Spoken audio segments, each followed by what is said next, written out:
మైనారిటీలు, బీదోళ్ళు, ఇల్లు లేనోళ్ళు ఎవరైనా సరే అందరికీ ఇల్లు కట్టియాలనేది ఆలోచన. ఇల్లు లేని కుటుంబము మన రాష్ట్రంలో ఉండటానికి లేదు.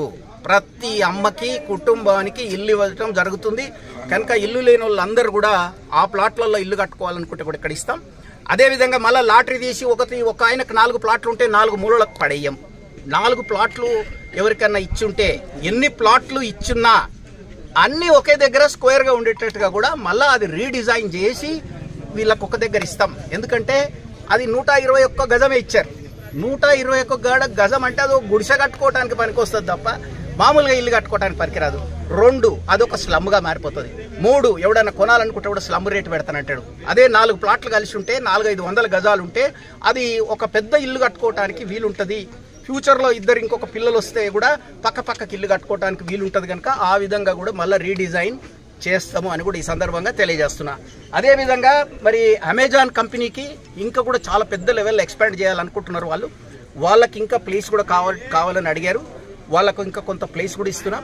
తర్వాత ఇక్కడ ఉన్న సోషల్ రెస్పాన్సిబిలిటీ కింద వాళ్ళ కండిషన్ పెడుతున్నాం. ఇక్కడ వచ్చే ఫ్యాక్టరీస్ అన్నిటికి కూడా స్కూల్ కట్టియాలి, కాలేజీలు కట్టియాలి, కమ్యూనిటీ బిల్డింగ్లు కట్టియాలి. ఇవన్నీ కూడా మీదే బాధ్యత అని ఆ ఇండస్ట్రీస్కు మేము చెప్పడం జరిగింది. అందులో భాగంగానే ఈ ఊర్లో ఈరోజు ఎస్టీ కమ్యూనిటీ హాల్ కట్టాలని దానికి డబ్బులు అమెజాన్ వాళ్ళు శాంక్షన్ చేశారు.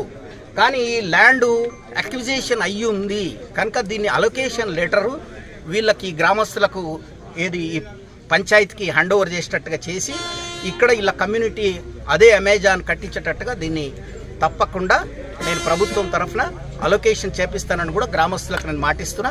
ఇప్పుడు ఈరోజు టెంకాయ కొడితే మనం ఇల్లీగల్గా చేసినట్టు అవుతుంది. కనుక లీగల్గా వీళ్ళకి అలొకేషన్ చేయడానికి ప్రభుత్వాన్ని ఒప్పిపించిన నేను ఇదివరకే, ఇప్పుడు కూడా ఒప్పిపిస్తా. దాని ప్రకారం వీళ్ళ గ్రామానికి అలొకేట్ చేపిస్తా.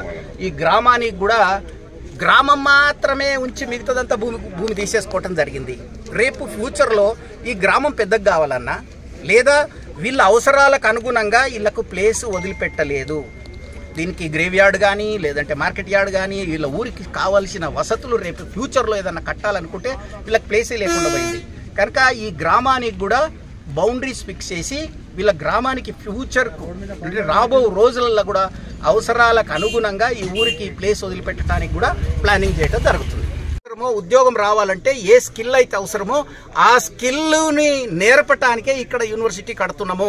అప్పుడు ఏమవుతుందంటే ప్రతి వెనుకబడిన బీద బిక్కి వీళ్ళందరికీ కూడా మంచి విద్య దొరుకుతుంది, మంచి స్కిల్ దొరుకుతుంది.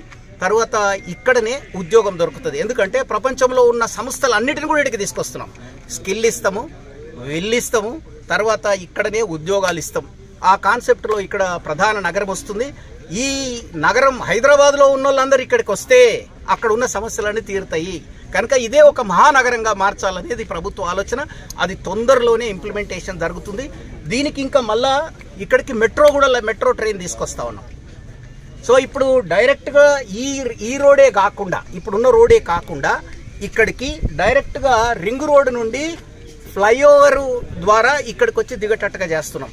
10 కిలోమీటర్ల ఒక జంక్షన్, 10 కిలోమీటర్ల ఒక జంక్షన్ అంటే ఇక్కడ ఒక జంక్షన్, ఈ రోడ్కి ఒక జంక్షన్ ఉంటుంది, మధ్యలో ఒక జంక్షన్ ఉంటుంది, రింగ్ రోడ్ దగ్గర ఒక జంక్షన్ ఉంటుంది. డైరెక్ట్గా ఎయిర్పోర్ట్లో ఫ్లైఓవర్ ఎలాగా ఎక్కితే ఈడనే డైరెక్ట్ దిగేటట్టుగా ఇదన్నీ ఇక్కడ క్రియేట్ చేయడం జరుగుతూ ఉంది. అదంతా డిజైన్ చేయడం జరుగుతూ ఉంది.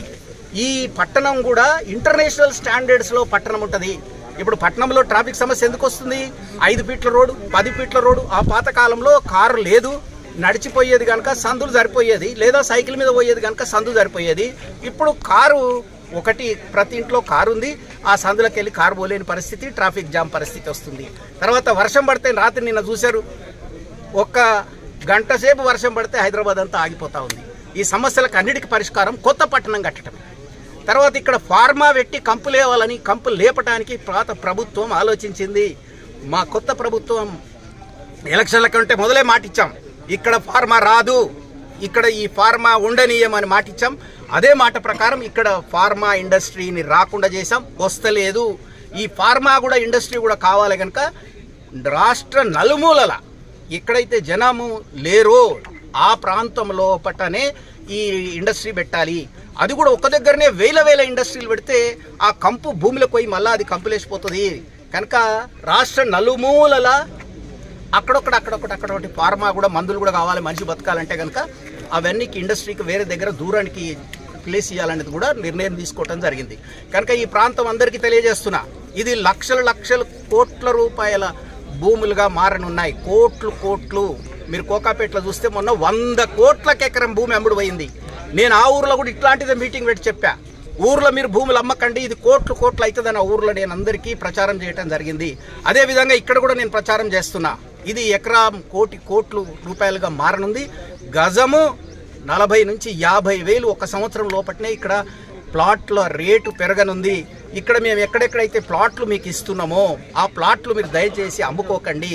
అక్కడ మేము electricity, drain, water, school, hospital అన్ని వసతులు ఉన్న మినీ పట్టణంగా ఆ 600 ఎకరాలలో ఎవరికైతే ఇక్కడ ఉన్న భూములు పోయిన వాళ్ళకి అందరికీ ఈ పట్టాలు ఇచ్చినామో, ఏదైతే గత ప్రభుత్వం ఇచ్చిందో, వీళ్లకు ఫిజికల్ పొజిషన్ ఇవ్వలేదు, నంబర్లు ఇవ్వలేదు, వీళ్ళకి లొకేషన్ చూపించలేదు, అక్కడ ఏ ఫెసిలిటీస్ క్రియేట్ చేయలేదు. ముఖ్యమంత్రి గారు ఇమ్మీడియట్గా దాన్ని టేకప్ చేయమని చెప్పడం జరిగింది. కనుక అవన్నీ టేకప్ చేస్తాం.